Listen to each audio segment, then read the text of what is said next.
Hello everybody and welcome back to my channel. Today I'm going to be talking to you about a book series I really need to finish.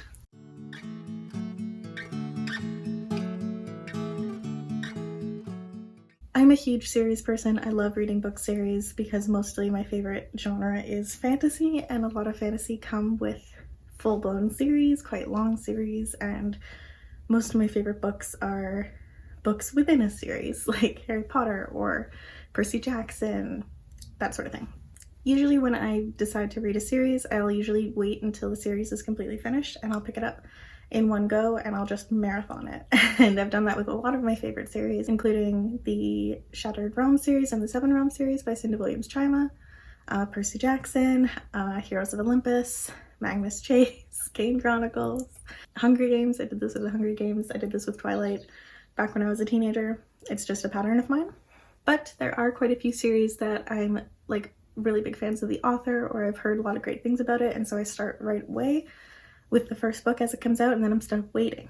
The problem with me waiting is oftentimes I'll either forget what happened in the first book and have to start over and kind of not want to like face the daunting task of having to start it over again, or I will get like a couple books in and then the last book will come out and it'll just take me years to read it.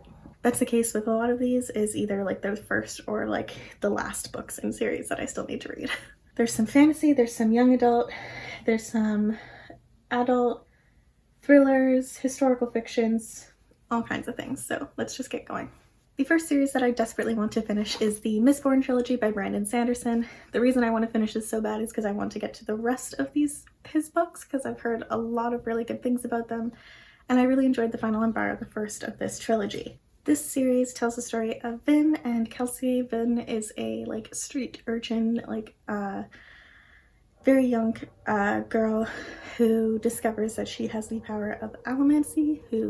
Kelsey is also a very well-known practicer of this type of magic, and they kind of team up with another large group of people in order to try and take down the evil regime that has taken over this land over the past 100 years.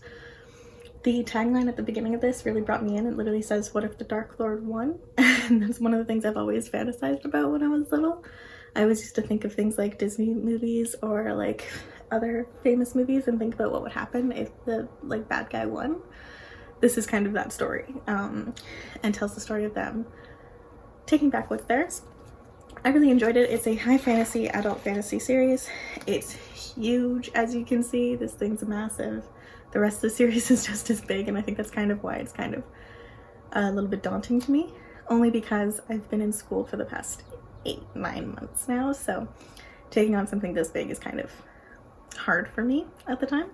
I read the first book of this back when I was at my cottage last year, so I had ample time to read, but I didn't bring the sequel with me, which was stupid, so I'm really looking forward to getting to this summer. Next up is another, I think it's adult? I don't know. It might be young adult, I'm not sure. Next up is another fantasy series, and that is A Darker Shade of Magic by Victoria Schwab, or V.E. Schwab in this case. This series I love. I read the first two. I read A Darker Shade of Magic and A Conjuring of Light. I read Darker Shade of Magic and Gathering of Shadows. The next one left, and the last one in the trilogy is A Conjuring of Light. The last book left off with such a cliffhanger, and I don't know why I didn't just immediately start reading the next one. I read these two books in like 3 days, my first weekend that I was in London. I got them on my phone as ebooks, and I read them on the train to London with my mom for the first time. I read the first one on the train there and the second one on the train back, so it only took me like 5 hours total to read both the books, and I was just sucked in. I loved it so much. It tells the story of mainly Kel, guy on the front here, and he has the power to travel between parallel worlds. Basically, like the world that we know of now is considered to be Grey London, and it's a world without magic. But there's also Red London, which is where Kel is from, that is a world like full of magic. There's White London, which is kind of like a terrifying, scary kind of London, also with magic. And then there's Black London, and Black London just doesn't exist anymore. It was a fourth parallel world that completely collapsed in on itself because of too much travel between worlds, as well as other underlying evil factors.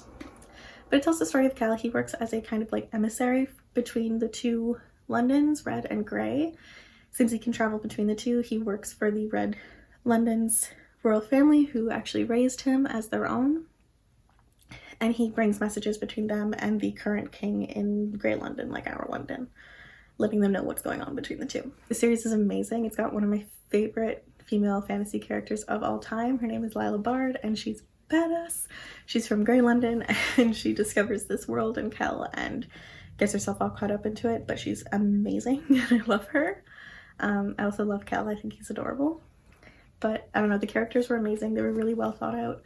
The storyline was really intriguing and really interesting, and I'm really excited to see where the actual story lives off. Next up is the last fantasy series, and that is Cara Paula by Stephanie Garber. I've read the first two of these books. I read Cara Paula when it first came out.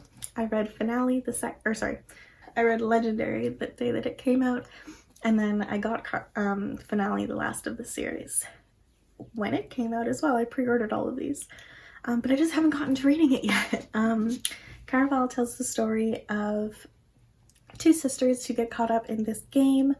Every year there's a massive carnival-esque type game challenge that is set by a man named Legend, who has this type of magic that makes it so that this whole world seems very illusion-based. There's lots of tricks and turns, but the motto of the game is, remember, it's only a game. Nothing that you're seeing is actually real. Or so you think. Nobody's ever met Legend. Nobody's ever seen his face, knows who he is. He's just the one who runs the game, and at the end of the game, you're granted one wish. Scarlet, one of the sisters, ends up having to participate in the game in order to find her sister Tella, who actually ends up becoming a part of the game itself. This series is so good. I love it. It's super intriguing. It's very whimsical, and like, the illusions are real. It makes you wonder. It makes you question what's real and what's not. And the reveals at the end, and like the trick when the characters start to bring things together and like win the game, it's really, really, really insane. My mind was blown so many times reading this book, and I flew through them really quickly. So again, I don't know why I haven't read Finale yet, but I'm very much looking forward to seeing how this series leaves off. Next up is the first of the historical fiction books that I really want to read, and that is The Diviners by Libba Bray. I've read The Diviners. I read it for the 2018 Witchathon, the very first round in October, and I absolutely adored it. I buddy read it with Joe over at Average Joe Reads, and then last year for Witchathon, we actually started the sequel, Layer of Dreams, but I didn't finish it. Just because I was really caught up with school. I didn't really read anything that Witchathon. That Witchathon was a fail, but I adore this book. It's a historical fiction paranormal story set in the 1920s New York, which is an amazing setting and makes it so much fun to read. It's like multiple perspectives, and it tells the story of these people, mostly kids, with magical paranormal abilities, and they have to simultaneously learn how to deal with these abilities and also solve a really, really cold case murder, because there's also ghosts and like other paranormal things happening.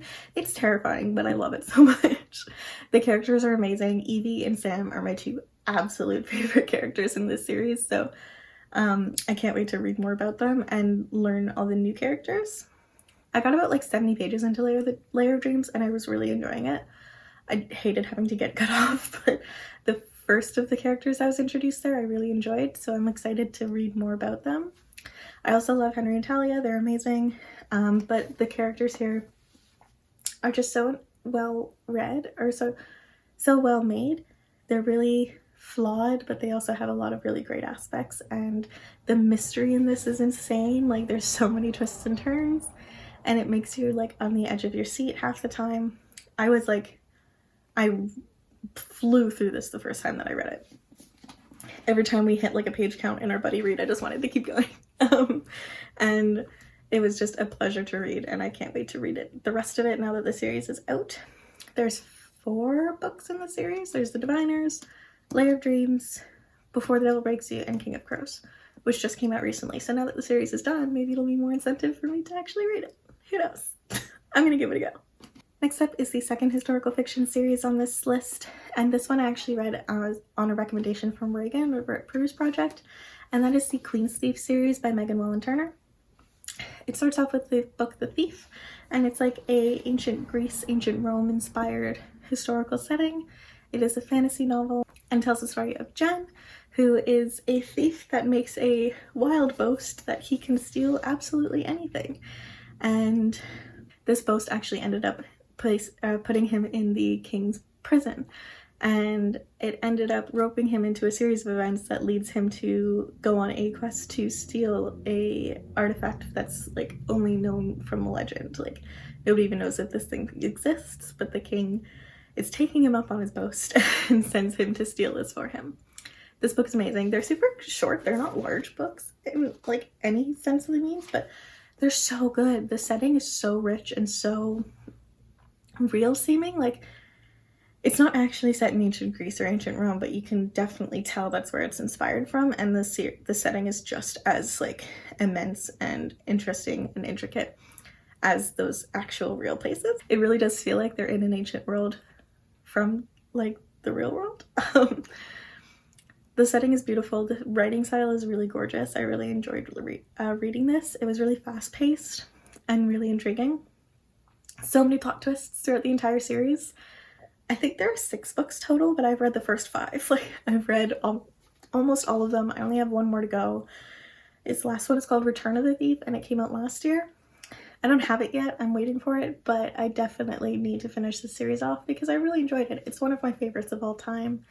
I enjoyed the adventure side of it. I enjoyed the historical side of it, and I really loved the characters, especially Jen. Like he's my favorite. I love the fact that it's a queendom in this. Like he's the queen's thief, as you can tell from the title of the series. And I really enjoy the way the politics are talked about. It's really politically heavy, like political intrigue heavy, but like not in a boring way. It's really, really, really intriguing. Anyway, I think anybody should read this. I'm really excited to finish it myself. And finally, the last series that I really need to finish is the Truly Devious series by Maureen Johnson. I read the first 2 books in this series within like a few months of each other. I got this a long time ago, and I finally read it for, I don't even know if I read it for a series or not, but I read it recently in the last 6 months, and I adored it. It's the first Maureen Johnson book I've read in a long time. Like, back when I was a teenager, like a preteen, I used to read her, like, 13 Little Blue Envelopes series and a bunch of her other, like, contemporary novels, and I really loved them. She was one of my favorite authors back when I was little, so I was really excited to hear that she wrote a YA thriller mystery series, which is what this is. It is the story of Stevie, who is a true crime aficionado, obsessed with true crime, and she actually gets invited to go to this prestigious academy called the Ellingham Academy in Vermont. It's a boarding school where only like a few students are selected per year, where it's completely free and you can study whatever you want. So typically it's gifted students that show up and they work on their talent or their skill that they've been become known for.